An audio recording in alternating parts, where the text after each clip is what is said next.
नमस्ते शेतकरी बांधवांनो, हा आमचा प्लॉट तुम्ही बघू शकता।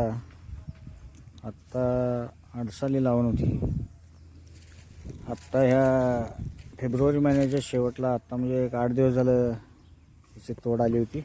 हे आत्ता ऊस तोडून गेले, एक 8 दिवस झाले। आता एक खोडवा पिकाचं नियोजन आणि पहिलंच पाणी आता आम्ही देणार आहे त्याला।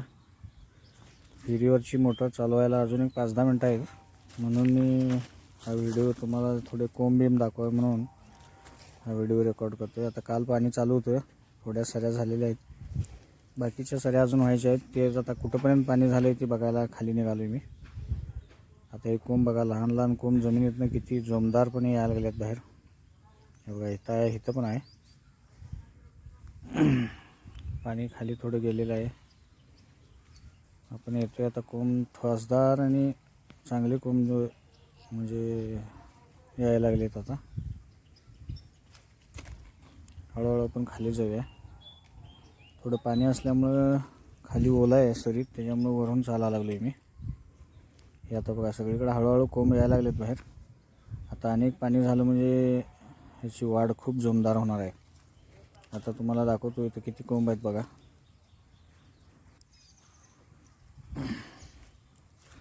असंच आपण पुढं जायचं आहे। आता आपण विहिरीच्या जवळ आलो आहे। आता एक 2-3 मिनिटात किंवा 1 मिनिटात मोटर चालू होईल। हे बघा, कोंब आता एक फुटायला लागलेत, भरपूर कोंब आहेत। खोडवा पिकाचे नियोजन हे पहिलंच पाणी, अजून याला लागवड बिगवड काय टाकलं नाही। आता थंडी कमी झाली आहे, त्याच्यामुळं कोंब फुटायला जोरदार वाव आहे त्याला। थंडी असली म्हणजे जरा कमी फुटतात। हे आता बघा, हे जमिनीतनं कसं बाहेर यायला लागल्यात बघा, एकदम ठासदार आणि ठोंबदार आहेत। त्याच्यामुळं चांगलं पुढं उसाचं नियोजन आहे। लाईट आलेली आहे आत्ता, आहे बघा, आत्ताच ॲटो चालू झालेला आहे आणि आपण टी जवळ आलो आहे। तिथं टी म्हणून जिऱ्या वापस काय आहे बघा, पाणी आलेलं आहे। तर हे जर उत्तरेला 500 फूट त्याचं चालू आहे आता टी, तिकडं पाणी चालू आहे, तिथं पडणार ते। पण हे खालची टी आहे, इथं आता आम्ही नट लावून लॉक केलेलं आहे त्याला।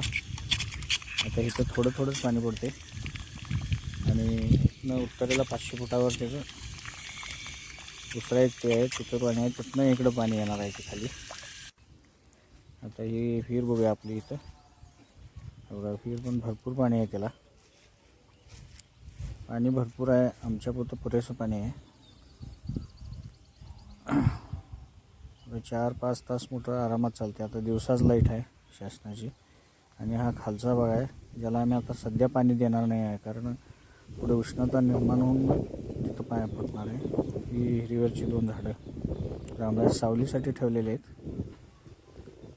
सावलीसाठी ही ठेवलेले आहेत। दुपारचं बसून आपलं विश्रांती घ्यायला। विहिरीच पाणी जर थोडा चगाळा वगैरे पडलेला आहे त्याच्यात, झाडांचं पानं पडतात त्याच्यात, तर काय प्रॉब्लेम येत नाही। विहिरीत पाण्यातली मोटर असल्यामुळे काय प्रॉब्लेम येत नाही। हे बघा, पाणी चालू झालं आणि पाणी आलं येतं आता। पाणीवर किती गार पाणी आहे, आणि स्वच्छ तर किती आहे बघा, एकदम निवळ पाणी, एकदम म्हणजे एकदम निवळ। विहिरीचं पाणी एकदम गार असते। सकाळी कधी तुम्ही अनुभवलं आहे काय, मला कमेंटमध्ये सांगा मित्रांनो। पाणी खूप गार आहे आणि स्वच्छ तर किती आहे बघा। ठीक आहे मित्रांनो, आपण इथेच थांबू, परत भेटू दुसऱ्या